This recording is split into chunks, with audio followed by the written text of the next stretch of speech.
السلام علیکم ورحمۃ اللہ وبرکاتہ۔ امید ہے کہ میرے تمام احباب خیر و عافیت سے ہوں گے۔ میرے عزیزو بھائیو بزرگو،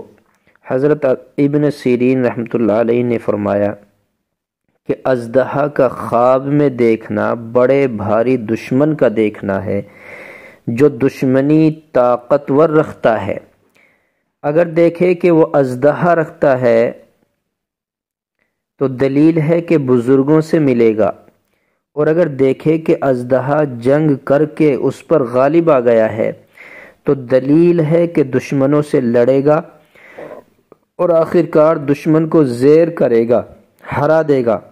اور اگر دیکھے کہ سانپ کو مارا اور اس کا گوشت کھایا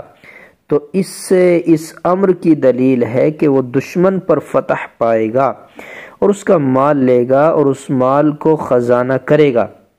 حضرت جابر مغربی رحمۃ اللہ علیہ نے فرمایا ہے کہ اگر سانپ نے اس کو کھایا ہے تو دلیل ہے کہ دشمن سے خوف ہوگا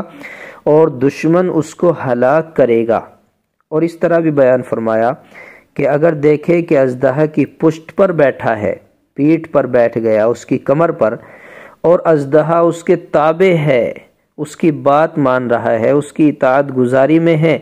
جیسے وہ کہتا ہے اس کی بات مان کر چل رہا ہے، تو اس کام کی امر کی دلیل ہے کہ بہت بڑا دشمن اس کا تابع دار ہوگا، فرما بردار ہوگا، اور اس کے سب کاروبار انتظام سے ہوں گے۔ یہ تھا خواب میں اژدہا دیکھنے کا مطلب۔ اس کے علاوہ اگر آپ نے خواب میں اژدہا دیکھا اور ان باتوں کے علاوہ جو ذکر کی گئی ہیں